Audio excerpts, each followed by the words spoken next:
우리가 필요한 계약서 작성할 때 5가지 중에 두 번째 필요한 서류를 발급해 보도록 하겠습니다. 따라와 주세요.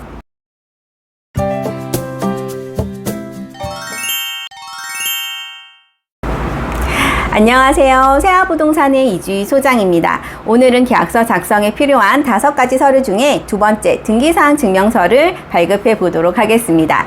등기사항 증명서는 주인의 인적사항이 들어가 있기 때문에 주인을 확인시켜주는 용도로 많이 필요합니다. 당연히 필수적인 자료 중에 하나라고 보시면 되고, 이 같은 경우에는 신분증과 등기사항 증명서를 비교하고 대조해서 실질적인 주인이 맞는지 확인시켜 드리면 돼요. 사실은 실질적인 주인이 맞다고 하는 거는 우리가 알고 있는 등기 필증이 더 유력한 효력이 있는 자료겠지만, 그 전에 이제 임대차라든지 이런 매매가 아닌 이상은 저희가 그냥 등기사항 전모 증명서를 가지고 주인을 확인시켜 드리는 경우가 많잖아요.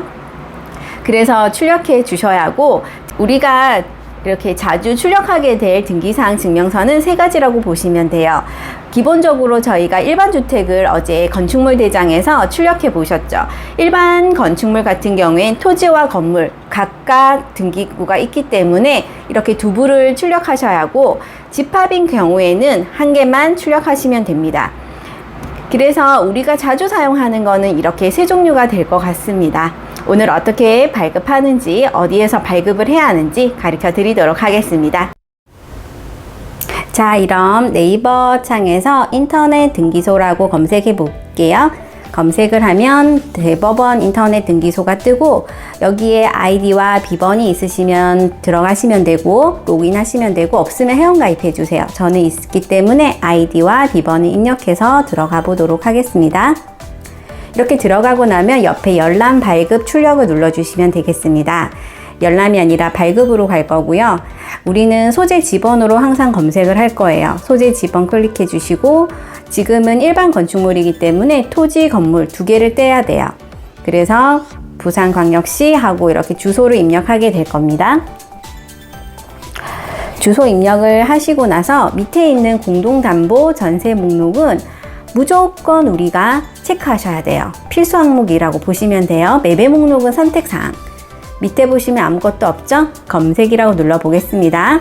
검색을 눌리고 나서 내려와 보시면 이렇게 명의자랑 이렇게 나와요. 그럼 검색을 누르시면 건물에 대한 건데요. 전부고 말소사항 포함으로 떼도록 할게요. 일부는 절대로 하시면 안 되고 전부에 말소사항 포함입니다. 그 다음에 다음을 눌러주시면 되고, 다음. 그리고 나면 이제 토지에 대한 게 나왔고요. 토지의 주소가 맞는지 한 번 더 확인해 주시고, 여기 밑에는 전부 말소사항 포함, 그리고 다음 눌러주시고 다음을 또 눌러주세요. 그러면 건물과 토지에 대한 결제창이 뜰 거예요. 이번에는 다시 이제 집합 건물에 대한 발급을 해보도록 하겠습니다. 소재 지번으로 해서 클릭해 주시고, 뭐 열람이든 발급 수수료든 300원 차이에요. 700원, 1000원. 그러니까 1000원으로 그냥 하시고 집합 건물로 체크해 주세요. 그 다음 부산광역시에서 주소를 입력해 주시면 되겠습니다. 이것도 지번으로 하시면 조금 더 편하실 수 있어요. 동이 없으면 동은 입력 안 하셔도 되고, 호만 입력하셔도 되고, 공동담보 전세 목록 필수입니다. 체크하시면 이렇게 하나가 뜰 거예요. 그러면 전부 말소사항 포함 체크하신 다음에 다음으로 하시면 돼요. 그리고 다음. 이렇게 해서 결제하시고 이걸 발급하시면 돼요. 그리고 열람이라고 눌러주시면 되는데, 열람도 소재 지번으로 가고 주소를 입력해 보도록 할게요. 집합 건물이 좀 간단하니까 그걸 예시로 해서 보여드리도록 하겠습니다. 이렇게 집합 건물의 주소를 다 입력해 주시면 돼요. 동과 호수까지 입력해 주시면 되고요. 공동담보 전세 목록 체크, 그리고 전부 말소 포함 맞는지, 전부는 맞는지 확인하시고 하면 돼요. 결제를 한번 눌러보도록 할게요. 결제창을 이렇게 누르면 이렇게 뜨게 돼요. 신용카드 결제, 금융계좌 이체, 선불 전자 지급수단, 휴대폰 결제, 간편 결제 있는데, 저는 휴대폰 결제를 조금 잘 쓰는 편이에요. 그래서 이렇게 클릭하시면 이제 제 휴대폰 번호를 입력하고 통신사를 선택하라고 나올 거예요. 그리고 제 명의니까 제 인적사항이 들어가겠죠. 그럼 전체 동의를 누르시고 인증을 누르시면 돼요. 문자로 전송된 인증번호를 입력하시면 이제 이거를 발급하거나 PDF로 저장하실 수 있습니다. 아시겠죠?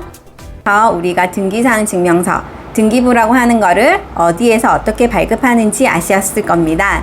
그러면 저장은 어제 말씀드렸던 건축물 대장 저장하듯이 그 주소에 폴더를 만들고 그 폴더에 주소와 어떤 파일인지 이렇게 해가지고 저장해 주시면 되겠습니다.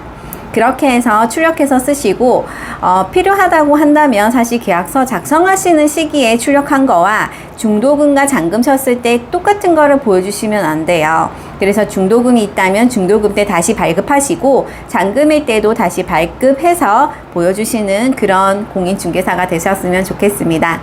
그래서 이렇게 꼼꼼하게 챙겨주는 공인중개사 복덩이들이 되셨으면 좋겠습니다. 오늘도 끝까지 시청해 주셔서 감사하고 좋아요, 구독하기 부탁드립니다. 감사합니다.